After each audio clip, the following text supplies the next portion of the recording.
If you cannot control your own mind, then you are just a feather in the wind of life, because your own mind is the only thing you can control. You can't control the weather.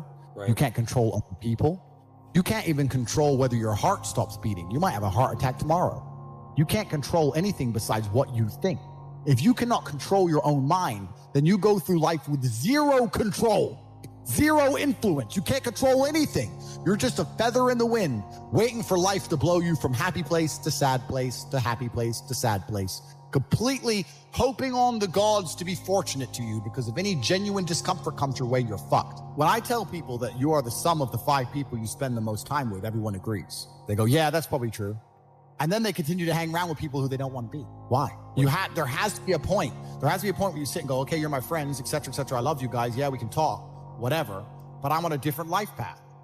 You have to leave some people behind. That self-consciousness would motivate you, or they would certainly instill the discipline required for you to change. You don't feel self-conscious amongst your peers. That's why you don't change. That's life. That's humanity. So I say this to people all the time. If you know you're the sum of the 5 people you hang around with, why you hang around with people you don't want to be? The world has become exceptionally easy for a lot of men. It used to be a different place. Most men were cannon fodder. Most of us would have ended up in wars, dying for fucking no reason.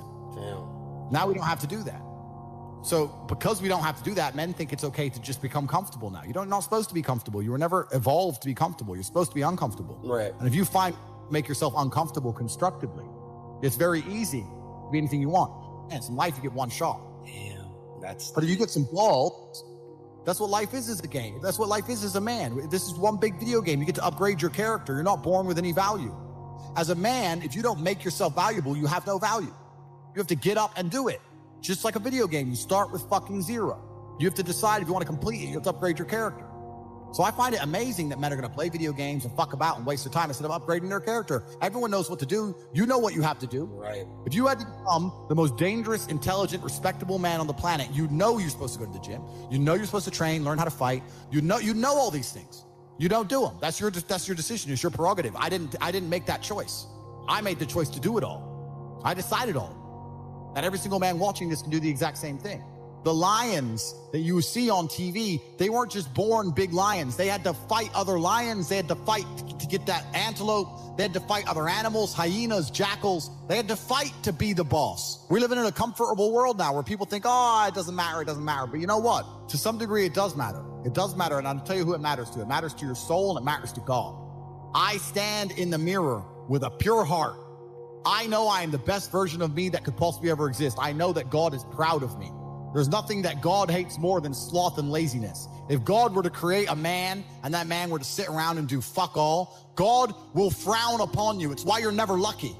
Start to work. Start to show God the beauty of his own creations. You'd be amazed how lucky you'll become. You loathe your own weakness. You loathe your own laziness. This is what all of these things are. I don't feel depression. How can I feel depression when I'm the most powerful version of me that I could ever fucking be? The most important thing, obviously, regarding anything you do in your life is your mindset. We're going to learn something about ourselves. We're going to learn something about how do you view the world. How you view the world absolutely and utterly shapes how you react to the world, how you act in the world, how people view you. It's all down to how you view things. There's very few things in this life we actually have any control over. I've lived an extreme life, more extreme than most. I've been a multimillionaire. I've been a nobody. I've been famous. I've been a world level athlete. I've started from nothing to the point where I had to run to the gym because I didn't even have a car to get there. I've done it all. So I've lived a very extreme life, and this is where these lessons come from. I told everyone I'm going to be world champion. Years before I even had a British title, before I even had an English title, I just started fighting. I was like, oh, I'm the next world champion. Yeah. And I just started saying it, but I said it with genuine conviction. I knew I would be the best. Good shot there from Tate. He did say the second round. And what a crunching shot. You have to understand that this world, everyone constantly tells you, do not be arrogant. Do not have an ego. People will constantly tell you to not talk in a way which is full of conviction. People do not like you to be arrogant and have an ego. This is the worst thing ever. Let me tell you a fact, number one facet of the G mindset. Your life is never going to be worse if you walk through the world believing you are the fucking man. And I believe that. I don't just say these things, I fucking believe them. And when you go through life believing you really, really are the man, you're going to lose a few loser friends. Who cares? What you are going to gain is other people on the same path. You're going to gain other people who think, yeah, well, I'm the fucking man too. This guy's the man. Let's make some money. That's what's going to happen. You need to start believing You are the fucking man. Even if you're not the man yet, even before I was world champion, I knew I was going to be the man. So I don't give a fuck. And I was happy to say that to anybody. When people called me arrogant and stupid and deluded, I just sit there and look at them and say, yeah, fuck you. I'm going to be the man. G mindset. The first thing you have to believe you're the fucking man, you can achieve anything. I'm not saying you can achieve anything easily. I'm not saying it's not going to take a whole bunch of work. I'm not saying it's going to happen quickly. But you have to believe you can achieve anything. I'll tell you something now. I don't give a fuck up to be an astronaut. I don't care about climbing Mount Everest. You give me enough time to train, I will get it done. I know that for a fact because I know who I am as a man.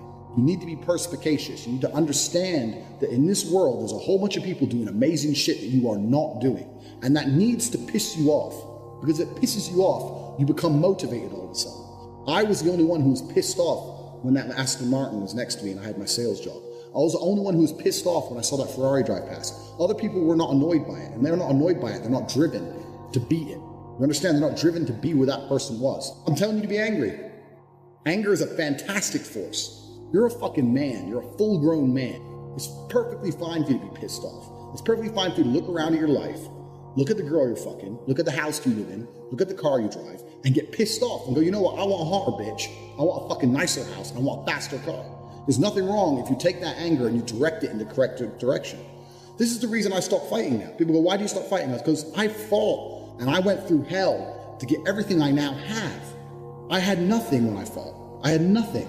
And I wanted the life I now have. Now I wake up in one of my 3 mansions with one of my 7 supercars and one of my 15 women. What do I need to fight for? Now, people have different motivations for different things. There's some fighters out there who fight for other reasons, you know? But my motivation was I was pissed off at the world. You look around you and you don't own the home you're in, get pissed off. If there ain't a Ferrari on your drive, get pissed off. If you don't have 10 Playboy Bunny level beauties, get pissed off. You need to sit there and realize, whoa. I have a few years of consciousness.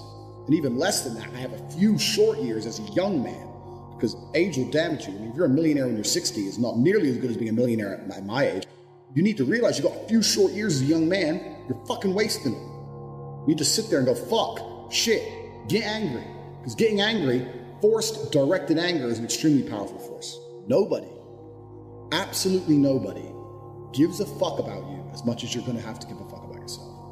Nobody cares about you as much as they need to care to fix your life. You are never going to have any of the things you want if you do not get them yourself. Only person who gives a shit about your life truly is you. And if you don't give a shit, then you're fucked. You have to understand you are out here alone, absolutely alone. And when you understand these 3 things, you start to see how a mindset comes together. Nobody's going to save you. You're fucked. It's totally down to you. You're pissed off with your current situation and you want to change it. Plus, you believe you can do absolutely anything. This is how I thought at 18 years old. This is how I achieved so much in the short years. This is how I went from a nobody to a world-level athlete and a multimillionaire. Because at a very young age, when I had my prime resource of energy and power at 18, 19 years old, I understood those 3 tenets. I believe I can do anything. I'm pissed off I don't have the life I want. And nobody else is going to give it to me. These are 3 things you need to understand. If any one of these elements is missing, you'll never have the right mindset. The G mindset will never formulate if any one of these elements is missing. All 3 are absolutely essential.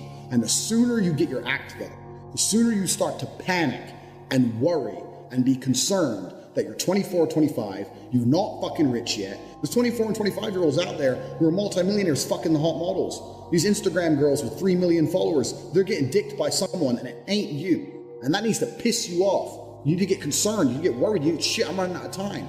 You need to get some urgency in your life. So I became a sayer. So my brother said, you've become a sayer. And what that means is I made a pact to him that my word was unbreakable, strength and honor. And that if I said something, I meant it. So I'd wake up in the morning and I'd say to my brother, I'm doing 1,000 press-ups today. Once I said it, once I spoke it, it's like a genie, it became true. If I said I was going to do 1,000 press-ups, I'd do them. Because if I didn't do them, I'd feel guilty within myself that I was the kind of person who talks shit. Because when you instill these mindsets, when your mindset changes, you start to be extremely accountable for yourself. No one's coming to save you. You become extremely accountable. So when you realize that your word is one of the few things you have on this planet, if you say things, you're going to start sticking to them. So then it becomes very easy to train. You say, I'm going to train every day this week. I'm going to train for 2 hours a day. As soon as you said it, it's basically done. If I say something, it's basically done. It's set in stone. And this is another thing you need to understand with the G mindset. You have to be very, very specific with what you say. Because if you can instill your mindset correctly and you start to just say things, just start saying things. Then you hold yourself accountable. Say things you don't even think you want to do. Wake up and go up to your friend or your mom or whoever and say, you know what? I'm going to do 1,000 push-ups today. Say it to people. And they're going to say, no, you're not. So watch me. And then you have a choice. You're either going to succeed like a G or you're going to be a little pussy. And you're going to quit at 310 because it's hard. What kind of man are you? That's a decision you need to make. This is another facet of the G mindset. And your word has to be iron, unbreakable. You have to start meaning every word you speak. You say to someone, I'm going to get rich. You better fucking do it. Otherwise, you're a liar. You're a liar and you're a little bitch. You say, I'm going to put some muscle on. You better fucking do it. You say, I'm going to lift this weight. You better fucking do it. 99% of the people out here talk shit. They say things they half mean or things they don't mean. If I say something, I fucking mean it. Once you implement that correctly, then you get the ability to motivate yourself to no end. You get unlimited motivation because all you have to do is find the energy to say it. It's literally that easy. This is the fourth tenet and one of the most important ones because that is the power to unlimited motivation. And that's the power to be taken seriously across all spheres of your life.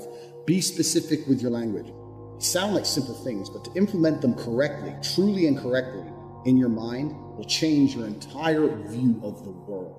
When you implement these four things correctly, when you say, if I say something, I'm going to do it, my word is iron-willed. When you say that nobody is ever coming to save me, ever.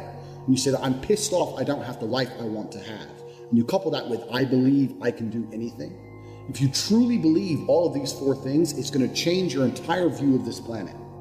When my most famous tweets when I said depression wasn't real, I was having arguments with all these people, and everyone's telling me how dangerous my mindset is. What is dangerous about believing that you control your own mind? You need to live like God is always watching. You may have the opportunity to do something bad, or you may have the opportunity to steal some money or snake somebody, but in the end, you're going to pay for that, and the bill will be paid.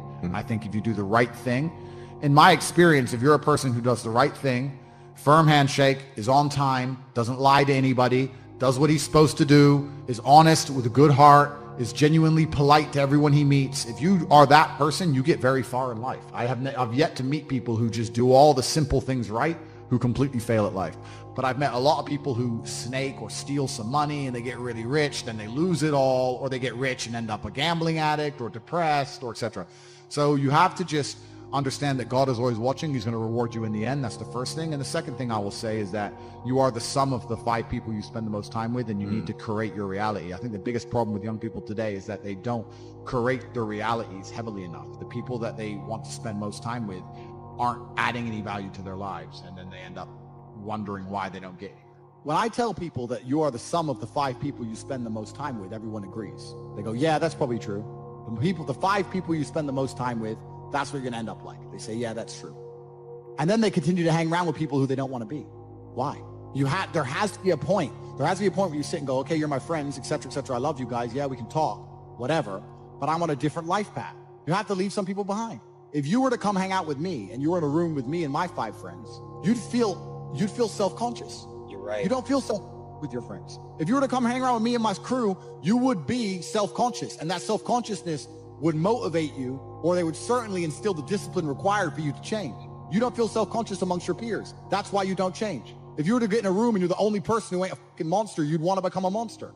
If you walk through life and feel like you have nothing to prove here, if you wake up each day and go, I don't owe anybody anything, I don't have to prove anything to anybody, then you are a loser, because you are absolutely not being correct. You must prove yourself to other people. You must prove yourself to your bloodline. You must prove yourself to God. God hates the lazy. He can't stand them. If he gives you all these genetic dispositions and these natural God-given gifts, if you have 2 arms and 2 legs and you can think, and you're not trying your absolute best, that's the reason you're not lucky. He doesn't like you. He likes the people which show him the beauty of his own creation. He likes to give somebody building blocks and them to build something amazing. It's the best thing about being a man. You have to build who you are. God loves to see that. Those people, for some reason, seem to be enormously lucky, right? The person who goes, I don't have to prove anything to God. I don't owe all of my ancestors any effort. You know, for 5,000 years, people were dodging saber-toothed tigers and catching the plague and running from Genghis Khan just for my stupid ass to be born. I don't owe them anything. I don't owe them a thing because I want to play video games. These people are losers. You should walk through earth with force inside of you. If I walk, as I walked into this hotel reception, everybody, not because they know who I am, but because as I move, even if it's behind their head, people feel something. It's an energy that comes from brutal competence. That's what happens when a predator walks in a room. You pay attention next time you're in a restaurant. If a man who's truly dangerous walks in, nearly every other man kind of looks up at the same time.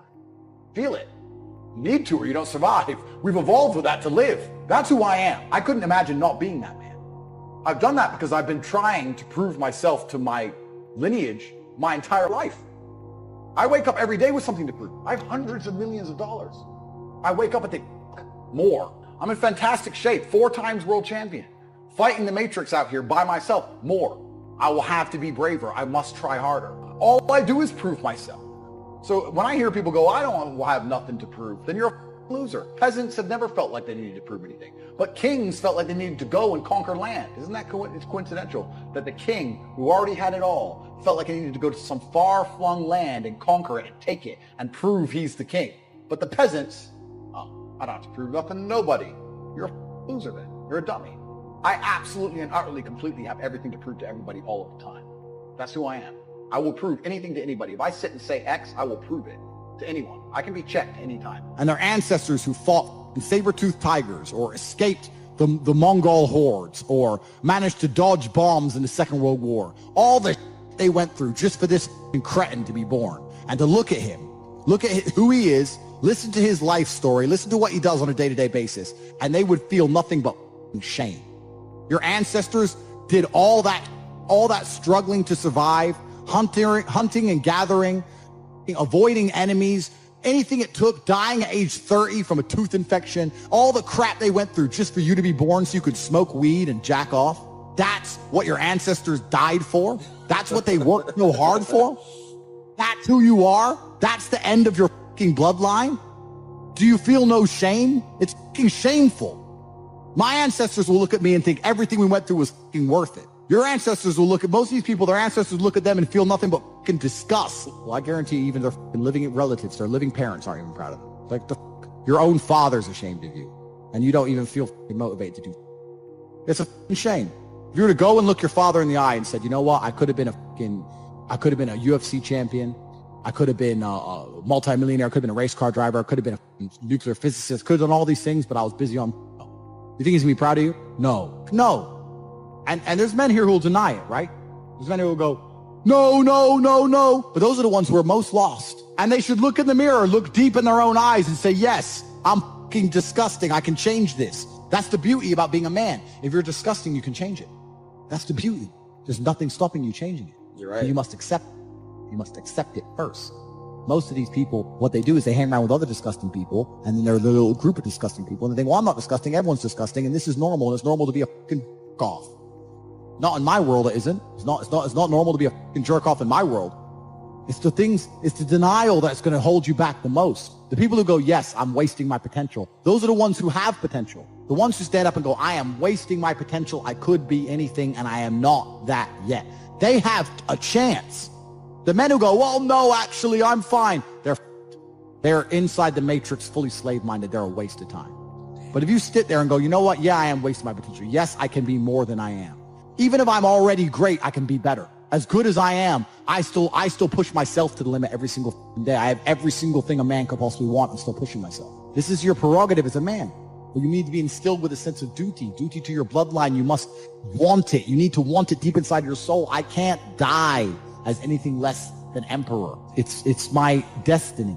There are duties that men must fulfill, whether to God or to your bloodline. If I feel extremely happy and excited, I'm going to use that as motivation or energy to do amazing things and do good and work hard. If I feel absolutely depressed and distraught, I'm going to use that as endless energy and motivation to do amazing things and work hard. It doesn't matter what you give me. Energy cannot be destroyed. It can only be converted and transferred. It doesn't matter what fuel you give me. If you give me diesel, petrol, kerosene, vodka, doesn't matter what you put inside of my engine. Hard work is going to come out. Absolutely. Success. That's all I know how to do. Making the best move on the chessboard, regardless of how losing your position is, it's a life philosophy that most will never understand.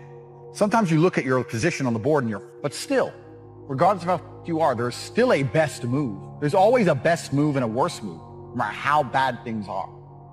Many people, when they get to a losing position, think, it doesn't matter, I don't have to make the best move anymore. I actually disagree. Maybe 9 times out of 10, the best move won't save you, but that one time out of 10, the best move might be just enough to save your life. On a long enough time frame, if you play the game repeatedly, day after day, taking risks, always making the best move regardless of whether you're winning or losing, it will compound into an upward spiral of never-ending success. You might end up somewhere near me. You might have dinner one day. You might stop being a brokey. You might stop being a loser. If your girl leaves you, the best move on the board perhaps is to go to the gym, perhaps is to send her flowers, perhaps is to never text her again. But you should make the best move on the board regardless. Even if you don't want her back, you should still make the best move. You should always think that way. What move will give me the best possible strategic position? That's how you think. That's how I think. Best move on the board is how you should approach your life. Next time you're in a situation, you should sit and say, okay, this is a bad situation. But what's the best move I could possibly make? What's the outcome I would like? What's the most likely move to give me that particular outcome? And you'll be surprised what some of them are. I had a guy email me the other day saying he lost his job. He was the worst salesman. Well, then you deserve to lose your job. That's how sales works. It's fierce. He goes, well, I don't know. What should I do? I said, what's the best move on the board? He goes, well, I really want the sales job. I think I can get good at it. I said, well, then work for free. So do you have another job yet? He said, no. Okay, while you're applying for other jobs, instead of sitting around on your ass at home, keep working for free for the company for 2 or 3 weeks and see if you can turn it around. And he tried that. And he couldn't because he's shit at sales. But the point is, if he would have sat at home doing nothing, it wouldn't have helped him. The best move on the board was to try and prove to his company that he's actually worth something. If he was worth something, in those 2 or 3 weeks, he might have turned it around and got his job back. He still got to apply for new jobs. He didn't lose anything. Best move on the chessboard. That's how I want you to approach your life, ladies and gentlemen. It's the mental model in which you should apply to scenarios to deduce what is the best possible action. Because if you're always making the best move and very rarely making the worst move, it's pretty hard to lose. It's player versus player out here. The world is about winners and losers, and everyone is competing against each other. You are competing against me. I'm competing against you. You're competing against your friend. You're competing against your enemies. You want $1, so does everyone else. You want that hot girl, so does everyone else. You want that house, so does everyone else. What's amazing is the things you want, the main reason you want them is because other people want them. So you can show off that you have it and they don't. It is competition. Kind of like the age-old adage. If a tiger is chasing 10 people, you don't have to be the fastest. You just have to be faster than the slowest guy, because he's fucked. So considering that a lot of people are constantly making the wrong moves, if you can just start to make the right moves most of the time, you'll see exactly how easy life can be. I don't even want your energy around me, because quitters are the worst people on the planet. You can give a quitter absolutely everything and they will still fail. You can give it doesn't matter what it is. If you go to IKEA and buy a flat pack table and put it in front of a quitter, you will never have a table. He'll look at it, it's just long, and he'll quit. Quitters can have every single advantage. Quitters can have all the information. Quitters can have all the tutelage. Quitters can have a mentorship. Quitters can have someone who messages them every morning, hey bro, let's get it. And guess what they're gonna do at the end? Quit. They ain't never gonna have. So if you're a quitter, I don't even want you even inside my organization. I don't want quitters anywhere near me because you're never gonna be successful. People say, hey man, you need to find what you're passionate about and do that. And what they're trying to say is only do what you like, because you have no motivation to do anything else. Well, I'm going to sit here and once again explain to you how different the world is when you have a mind which isn't warped and affected easily by outside influences. You are never going to become a robot. This has nothing to do with not feeling emotions. This has nothing to do with just becoming an empty, emotionless void of a person. That's not what this is. This is about understanding that you're a human being. You're going to feel emotions. This is a beautiful thing. And making sure that you use them in the correct way, A, and B, you do not ever let them stop you doing what you're supposed to do. I say to people often, I haven't felt like going to the gym in 2 years. I'm wearing my gym clothes right now. I just finished training. I haven't felt like training in 2 years. After 10 years of professional fighting, after giving my life to exercise, genuinely, I have not woke up and felt like, oh, I really want to train. I haven't felt that way in a long time. That's why I retired from fighting. But I have still gone and I have still trained regardless of how I feel. So this is one of the tenets, and there's going to be a lot of things you're going to learn, of an iron mindset. It's the ability to not let your feelings affect you, and sometimes to do the complete opposite of how you feel. Because you're not going to very often feel like working hard. You're not going to always feel like doing the right thing. You're not always going to be motivated. The idea that you need to be constantly motivated shows how weak your mindset is. I don't need motivation to go to the gym. I can not want to go with every fiber of my being, and I will still be there. Because I use my cerebral ability, I use my mind, and I logically decide what I'm going to do with my day regardless of how I feel, regardless of whether I'm motivated or not. Because that's all life is, and that's all the world is. Life is just getting things done, doing the right things, doing the important things, making sure they're done efficiently and thoroughly so that you live the best possible life. It's as simple as that. It's not particularly complicated. I'm not going to be, and I don't want to be one of those guys who's like motivation, inspirational. I've never been one of them people. I don't believe in motivation, inspiration. I don't believe in that crap. I don't believe that you need motivation to get things done. I'm not going to sit here and just talk a whole bunch of motivational things to make you feel good. What I'm going to do is I'm going to tell you the things I always did that allowed me to put together the mindset I currently have. So if you look at any story, literally any story with a hero in it, they all have one thing in common. And that thing is that there's always a villain. You cannot have a hero without a villain. It doesn't matter. You can think of any superhero, any comic book, any book you can think of, any movie, there's always a good guy and there's a bad guy. So for the good guy to exist, there has to be a bad guy. There's no other way for the duality of the universe to continue without this basic tenet. So you want to be the good guy in your story. You want, and I've said this before actually, as a man, life is going to be difficult. It's more difficult than being a woman. It's more difficult than anything else. So it's very easy to see yourself. Life is actually easier as a whole if you see yourself as a hero. Because in every single hero story, the hero suffers. He has a hard time. And if you understand that you're suffering because you're a hero, then the suffering begins to make sense.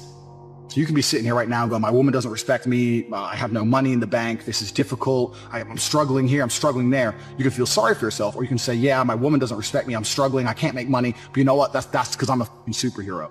And my life's going to be hard because I'm a man. And as a hero, it's going to be difficult. These are the tests and the trials and tribulations I have to go through to become someone. Every single male superhero went through a whole ton of before he became superhero. You've seen the Batman movies. His parents died. He was locked up in jail. All these bad things happen, and then they emerge as the hero. And this is done for a reason, because it's the reality of life, especially as a man.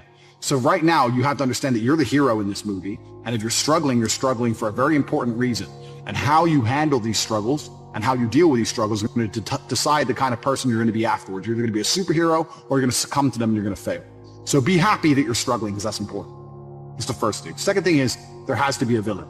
Now, most people think their villain is someone else. You see this all the time. The villain's the opposite of the hero. So if you're sitting at home and you haven't got much money and you're broke and you're pissed off and you're depressed, and you look at me and I have 4 supercars and all these girls, I'm traveling the world, I go everywhere I want, you may think I'm your villain. People look at other people and say, oh, that guy has this guy has this, and they become envious. They think that's the villain.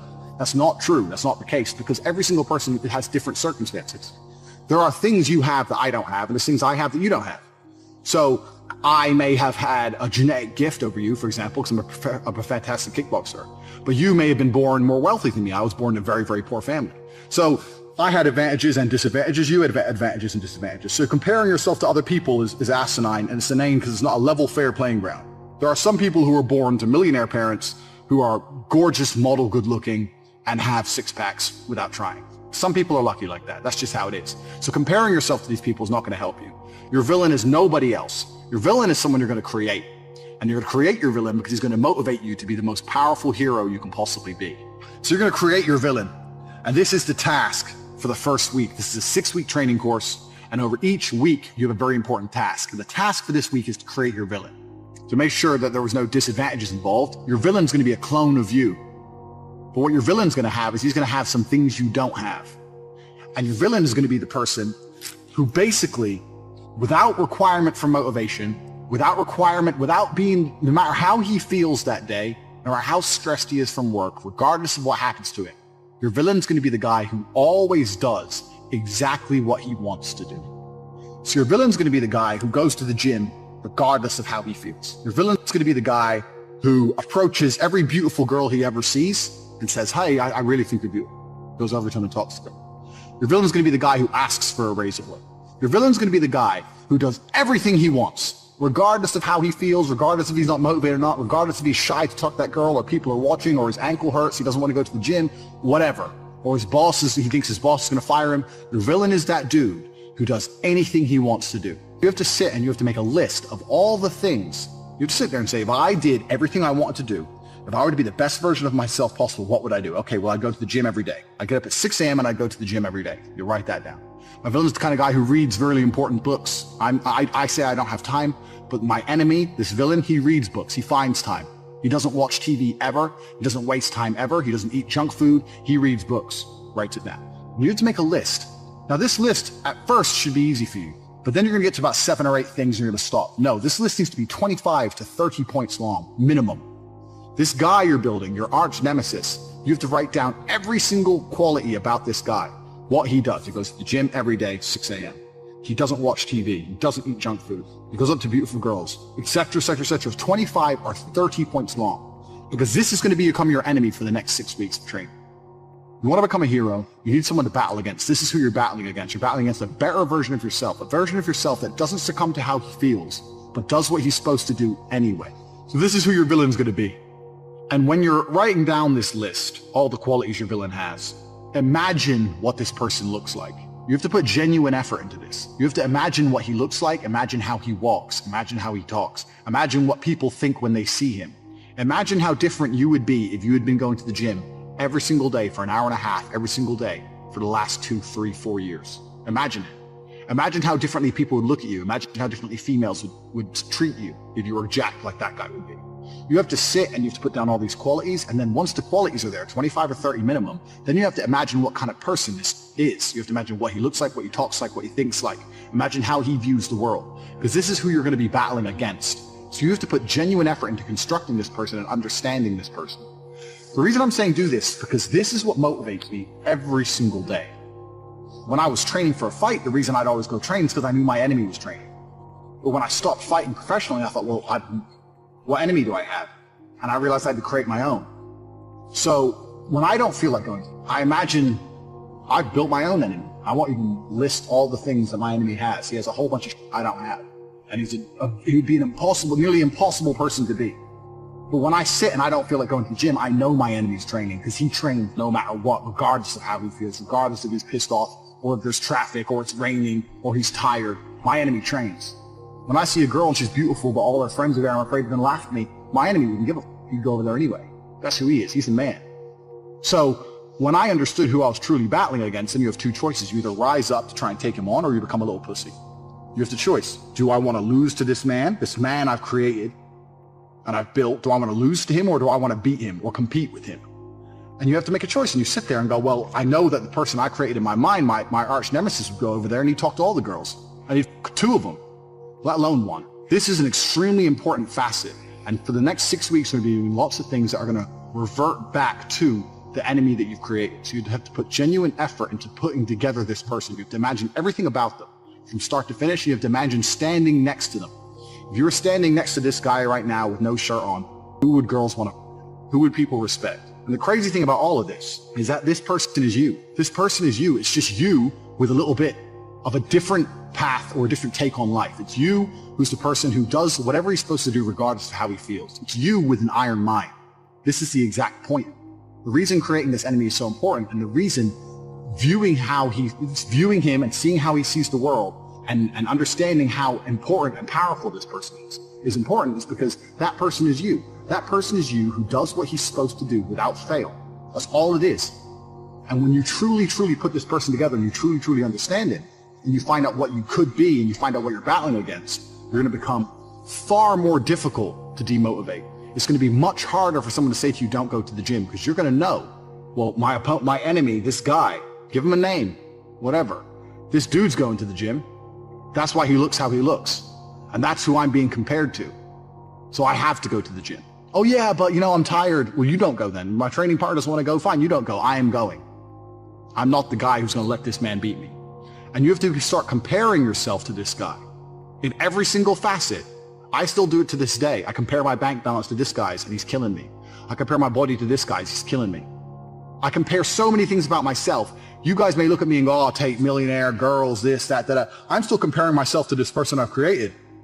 And I know that I'm losing. And that's what drives me forward. That's why I don't miss the gym. That's how I find a way to make money. That's how I do whatever it takes to succeed, because I know who I'm battling against. Most of you guys have no enemy. You have no enemy. Or you have an enemy which is somebody else. You're looking at Justin Bieber or Drake or something. That's not going to motivate you. That's pointless. It's not going to help you. Or you have no enemy at all. You have a support structure around you, and you have people say, oh, you're great just the way you are. You're beautiful just the way you are. And you're sitting there and living in your little comfort zone like a little bitch. Put this enemy together from start to finish. And when you truly put this list together, you truly create this person and truly understand that it could be you. It's going to be far more difficult to stop you doing what you need to do in the future. You can give a quitter absolutely everything and they will still fail. You can give it, doesn't matter what it is. If you go to IKEA and buy a flat pack table and put it in front of a quitter, you will never have a table. He'll look at it and it's just long and he'll quit. Quitters can have every single advantage. Quitters can have all the information. Quitters can have all the tutelage. Quitters can have a mentorship. Quitters can have someone who messages them every morning, hey bro, let's get it. And guess what they're gonna do at the end? Quit. They ain't never gonna have.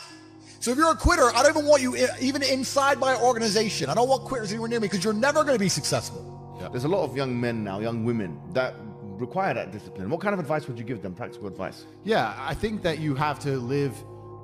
There's a lot of practical advice I can give. In terms of the religious sense, I would say you need to live like God is always watching.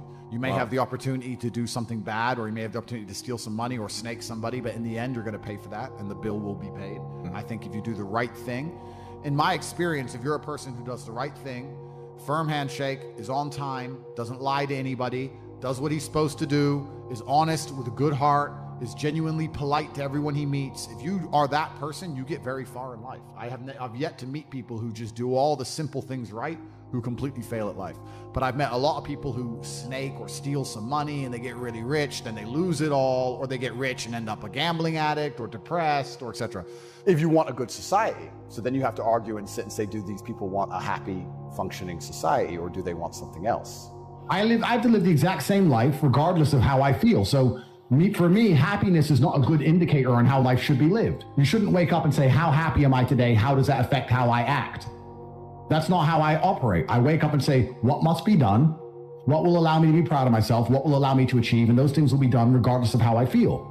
And that's how the most successful people on earth all operate. The most successful people on earth don't only do things because they feel happy about doing them. The whole world doesn't give a fuck if men are happy or not. Nobody cares about men being happy. We talk about women being happy. We want children to be happy. If you look at a full-grown man on Christmas morning, he's smiling because his wife is smiling. He's smiling because his children are smiling. Nobody even buys him anything. What do they buy the dad? Socks? Nobody cares about men being happy. So why do you as a man care about you being happy? That's how you're going to fall into these traps. I'm a very content person. I live a fantastic life. I'm not miserable or depressed. I'm not sad ever. But I don't wake up and go, I want to be happy today. No, sir. I wake up and say, okay, things must be done. And those things will be completed regardless of how I feel. Regardless of how I feel. You can lock me in a dungeon for an unknown amount of time in Romania, and I will still complete as many push-ups as I can possibly do. In the dark by myself. What else am I going to do? Sit there and be sad?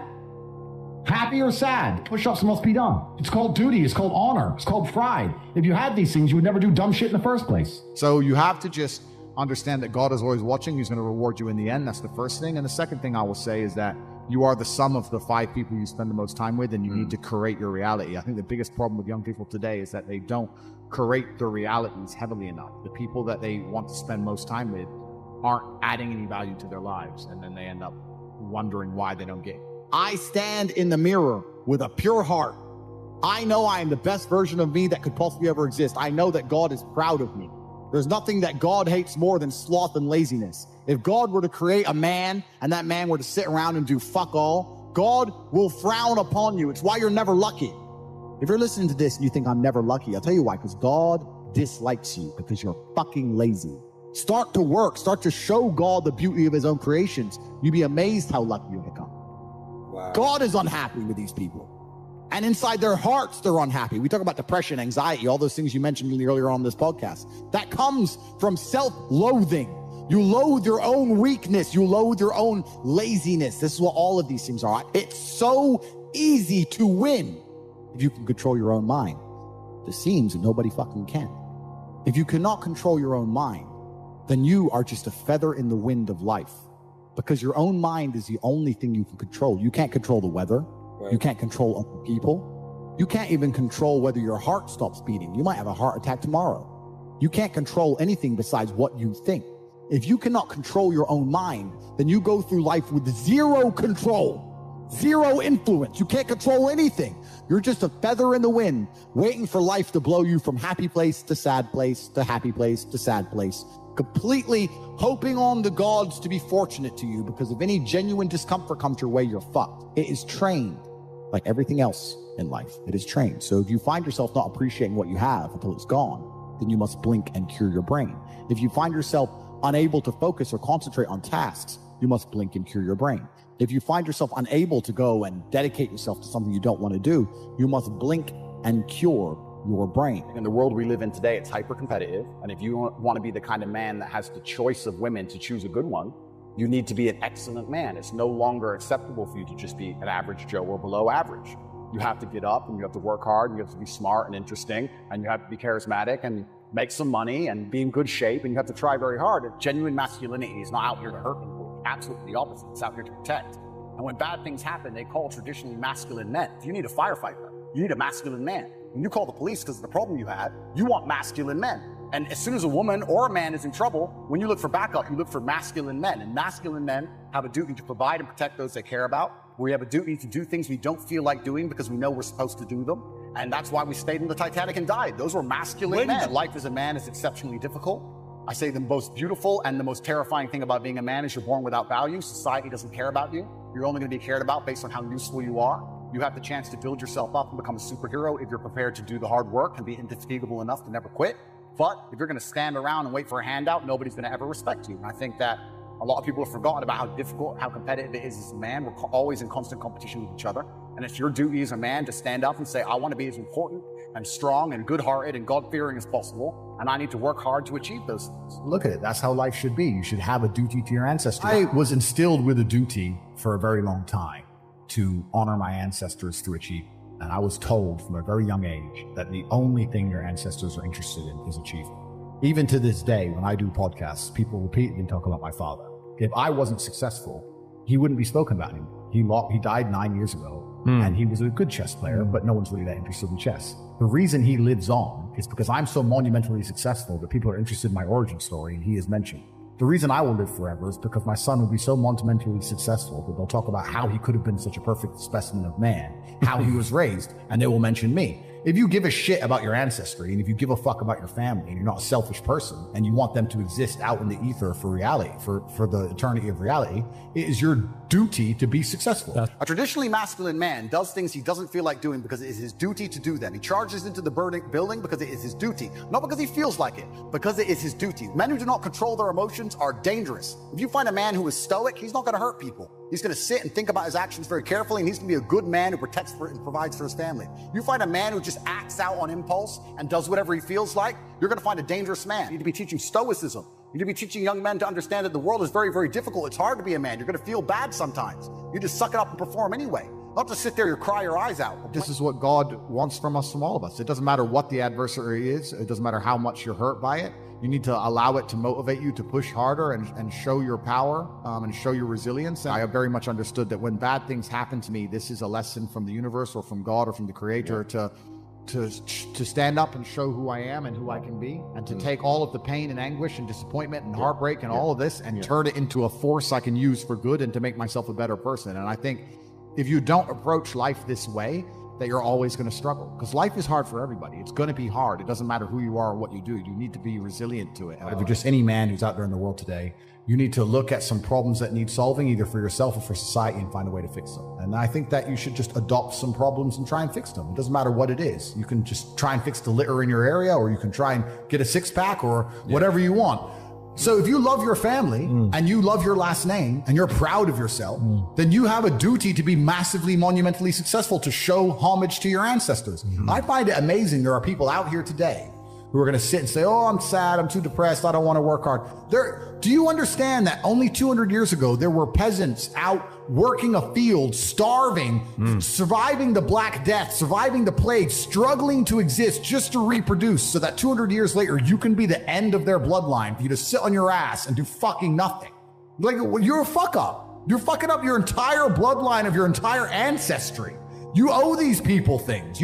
They went through hell for you to exist. You have a debt. You have a duty to pay. You have to be the best possible version of yourself. And the same to God. God loves people who try. God loves people who work hard. It's amazing if you try your very best all the time, what God will give you. He'll give it to you, anything you want, if you actually try. Not convincing yourself you try, actually try. They're different things.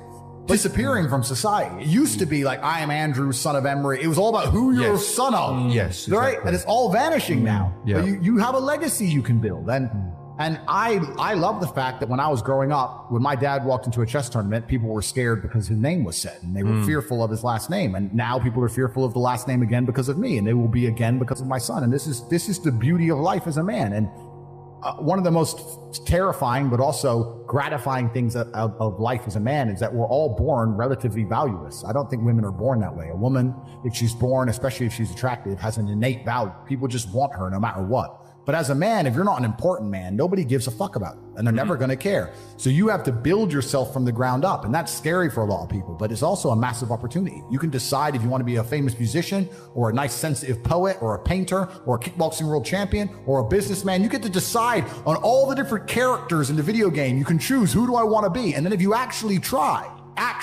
you can become it. Isn't that amazing? You can wake up and go, you know what? I want to be this kind of guy. I knew who I wanted to be. I wanted to be the dude pulling up in the Lambo, 3 a.m, gets out. Everyone's like, who is this big, strong, rich dude? I wanted to be that man, so I became it. And if you don't want that, if you want to go be a musician and play guitar and get a bunch of chicks and chill in Bali and smoke weed, whatever, go, you can choose your character and build it. And there's also some universal constants. Like a lot of people don't have the ability to understand the compounding effect of doing the right thing time after time. Even if you start a new business and you don't know what to do. I guarantee if you're always on time, if you're a builder and you're always on time, take the basic shit, just be on time. Yeah. Over time, you may think, oh, I'm just on time, no one notices. Trust me, across 10 years, that's the difference between being a successful builder and not being a successful builder. Just stick to the absolute basics and do the right thing and know what you're supposed to do. And this is why I have so little sympathy for people who go, oh, I'm trying to make it and I can't, because I think they're lying to me and they're lying to themselves. I got a lot of emails, a lot of messages, and a lot of people like, bro, I'm trying my best. And my answer is simply, no, you're not. I really don't think they're trying their best. Maybe I come across and I seem non-sympathetic, but I'm from a council estate in Luton. I'm now a billionaire.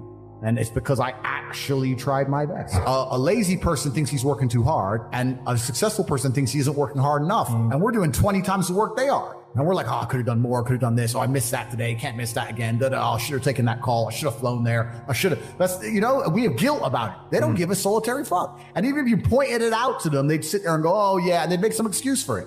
It's the brutal arrogance of people. It's like, if you're not going to take any action at all after 2 hours of being educated, then you're going to just stay a loser. Yeah, 100%. That's the reality. There's nothing that God hates more than sloth and laziness. If God were to create a man and that man were to sit around and do fuck all, God will frown upon you. It's why you're never lucky. My life is GTA.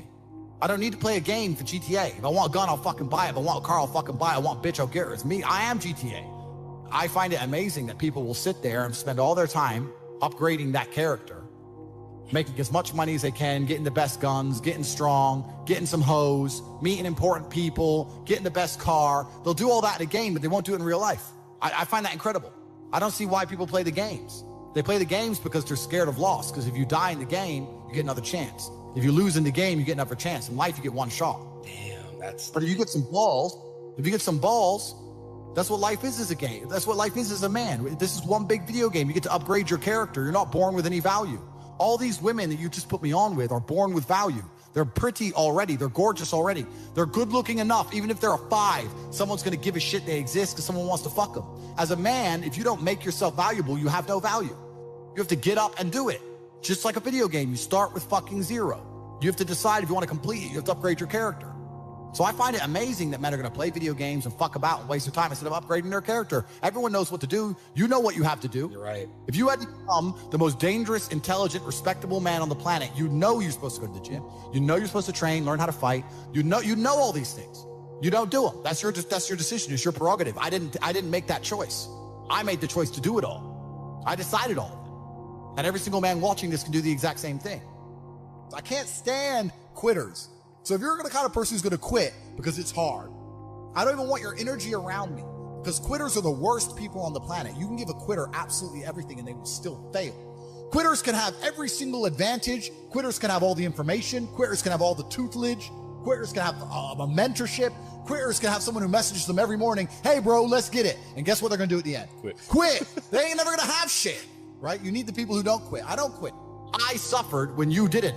So you're not my equal. Because you decided not to suffer. You have enjoyed comfort when I haven't, and that's fine, but don't expect me to look at you as my equal, because you're not. I'll snap your fucking neck. When I tell people that you are the sum of the 5 people you spend the most time with, everyone agrees. They go, yeah, that's probably true. The 5 people you spend the most time with, that's what you're gonna end up like. They say, yeah, that's true. And then they continue to hang around with people who they don't want to be. Why? There has to be a point. There has to be a point where you sit and go, okay, you're my friends, etc., etc. I love you guys. Yeah, we can talk, whatever. But I'm on a different life path. You have to leave some people behind. You wouldn't want to be, if you were to come hang out with me and you were in a room with me and my 5 friends, you'd feel self-conscious. I'm with killers. We're fucking monsters. If you were to come hang around with me and my crew, you would be self-conscious. And that self-consciousness would motivate you, or they would certainly instill the discipline required for you to change. You don't feel self-conscious amongst your peers. That's why you don't change. The people who come along and talk about passive income, they sound like quitters. There's a lot of people who don't want to work. You have to just work. At some point you have to bite the bullet and just work. So when someone comes to me and talk about passive income and they're a brokey, I'm like, you are just lazy. You are lazy. You'll never get anywhere. Lazy people never get anywhere in life. Doesn't matter what it is. Doesn't matter if it's tennis or money. If you're lazy, you're never going to get. If we were still in the animal kingdom, the lions that you see on TV, they weren't just born big lions. They had to fight other lions. They had to fight to get that antelope. They had to fight other animals, hyenas, jackals. They had to fight to be the boss. We're living in a comfortable world now where people think, oh, it doesn't matter, it doesn't matter. But you know what? To some degree, it does matter. It does matter, and I'll tell you who it matters to. It matters to your soul, and it matters to God. There's nothing that God hates more than sloth and laziness. If God were to create a man and that man were to sit around and do fuck all, God will frown upon you. It's why you're never lucky. If you're listening to this and you think I'm never lucky, I'll tell you why, because God dislikes you because you're fucking lazy.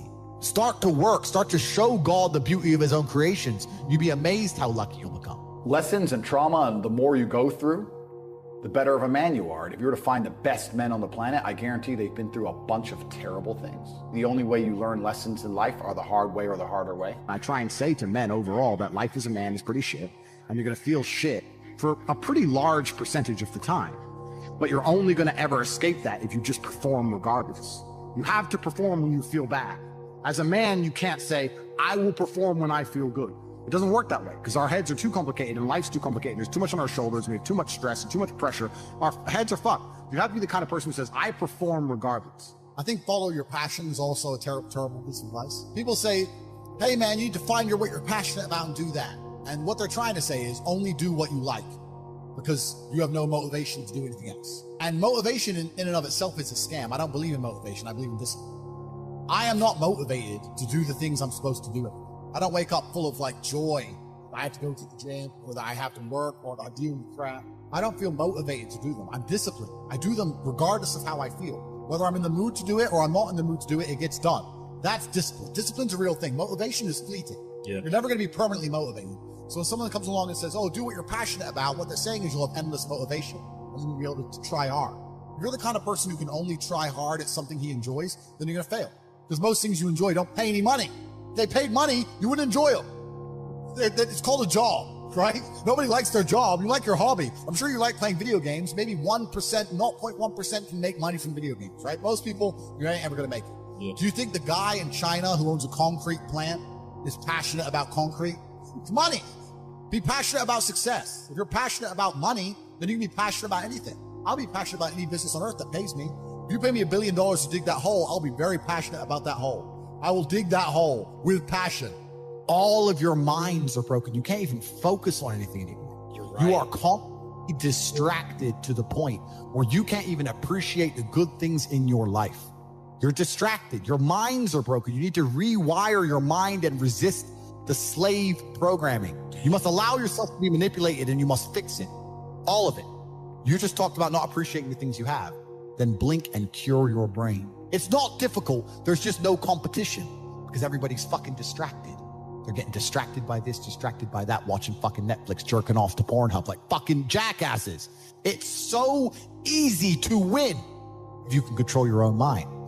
It seems that nobody fucking can. And that's how the people who run the world keep the world running, because they have all the slaves exactly where they need them to be, permanently distracted and semi-depressed, working their asses off in jobs which will never satisfy them and never pay enough money. That's the matrix. I've never seen somebody eat right, go to the gym every day, train really hard, and not finish. I've literally never seen it. The universe is extremely giving. If you actually try, and you actually want it, and you're actually not making excuses, lying, talking shit, you're going to get what you want. I've always been a believer in the struggles men have in their minds, and I've always spoke about it, and I've suffered with them myself. And this is one of the things when I say like depression isn't real, people say, oh, you don't understand. Let me counter that argument by saying I understand very well. Me convincing myself and me deciding that depression isn't real is how I prevent myself from ever feeling depressed. And I've only constructed that mental model because I've been in situations in my life where I felt depressed. I'm not saying depression isn't real because I've never felt depressed. I'm saying depression isn't real because I've been very depressed. That people don't understand where my mindset comes from. I understand struggle and mental health and all these things. And yeah, jail was another chance to certainly touch on them, because in jail in real life, when you have my kind of resource, you can distract yourself very easily. If you're sitting around and feel a bit mopey, if I'm sitting here and I'm a bit like, I can literally make a phone call and in 45 minutes be in the air on my way to anywhere on the planet with whoever I want to do anything I want. So you can distract yourself. I'm not saying it fixes all mental health, but it distracts you. Whereas in jail, you are stuck alone with your thoughts. And it was certainly a test of my mental resolve. And I would say that I passed. I did well. There was never a day where I broke down. There was never a day where I couldn't handle it. There was never a day where I wasn't polite to the staff. I was very nice to everybody. There was never a day I couldn't hack it. It was certainly a test. And also, Tristan said this. I don't want to take his words, but he's true. You go through life telling everyone you're the baddest motherfucker there is. Sooner or later, someone's going to test you. You walk in the pub and you say, I'm the hardest man there is. Sooner or later, someone's going to fight you. Sooner or later. And life's like that. You want to be the top G and you want to go through life and say, I'm the top G. Then God's going to say, well, we're going to see if you deserve to call yourself the top G or not. We're going to put you in a Romanian jail cell. We're going to leave you there to rot. You're not going to know how long you're in there for. And the biggest mindfuck is I thought I was going to be in there for years. I had no idea. Everyone's telling me years. I thought I was going to be in there for years. So maybe God was just he was watching me and he was having a look and saying, you want to call yourself top G? Let's see. And I like to think I passed that test. So it is what it is. But yeah, I agree with you. In terms of mental struggles, yeah, they exist for all men. And I also think that's one of the reasons I'm so large. I talk about those things a lot. I talk about those things a lot with men and I help men with them. And I try and say to men overall that life as a man is pretty shit. And you're going to feel shit for a pretty large percentage of the time. But you're only going to ever escape that if you just perform regardless.